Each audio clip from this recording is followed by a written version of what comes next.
पांडव वंश के आखिरी राजा से इस तरह बची थी तक्षक नाग की जान। नमस्कार दोस्तों, एक बार फिर आपका स्वागत है आप सभी का अपना YouTube चैनल JCG के एकता पर। दोस्तों, आपको वीडियो अच्छी लगी तो लाइक, शेयर और सब्सक्राइब जरूर करें।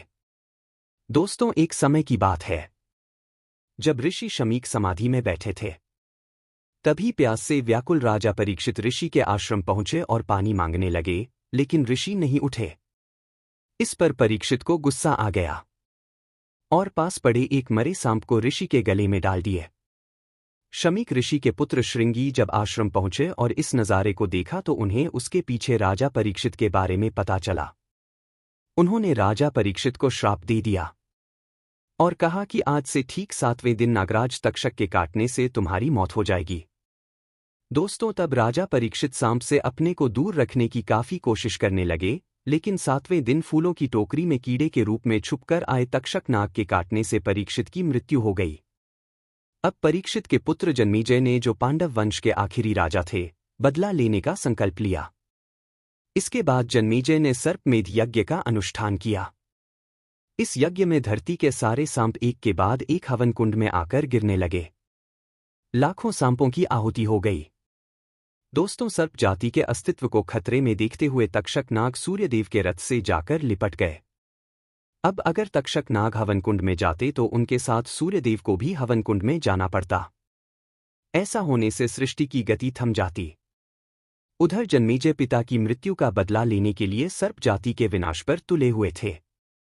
देवताओं के आग्रह करने पर भी जन्मेजय ने यज्ञ बंद नहीं किया। आखिर में अस्तिक मुनि के हस्तक्षेप से जन्मेजय ने महाविनाशक यज्ञ रोक दिया। इसके बाद ही तक्षक की जान बची। दोस्तों, शाप से भयभीत होकर परीक्षित ने स्वयं को एक अभेद्य महल में बंद कर लिया, जहां किसी भी सांप का प्रवेश असंभव था। लेकिन तक्षक नाग अपनी मायावी शक्तियों से ब्राह्मण के वेश में वहां पहुंचा और राजा के सेवकों को भ्रमित कर दिया। तक्षक ने एक सूखी लकड़ी में छिपकर प्रवेश किया और जैसे ही राजा ने उसे छुआ, उसने अपना असली रूप धारण कर परीक्षित को डस लिया। राजा का वहीं प्राणांत हो गया। दोस्तों, जब तक्षक यज्ञाग्नि में गिरने ही वाला था, तभी आस्तिक ऋषि वहां पहुंचे। वे माता नागकन्या मनसा के पुत्र और स्वयं एक महाज्ञानी ऋषि थे। उन्होंने जन्मेजय से यज्ञ रोकने की प्रार्थना की।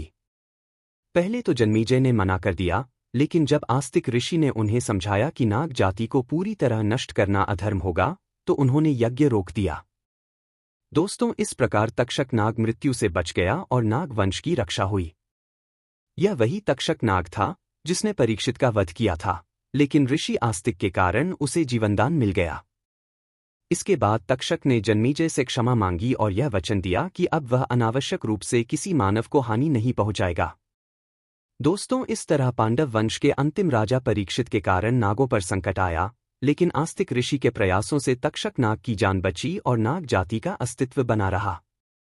दोस्तों, सत्य ही कहा गया है कि क्रोध और अहंकार कभी भी व्यक्ति का भला नहीं करते। ये दोनों विनाश की ओर ही लेकर जाते हैं। इसलिए जीवन को प्रेम के साथ ही जीना चाहिए।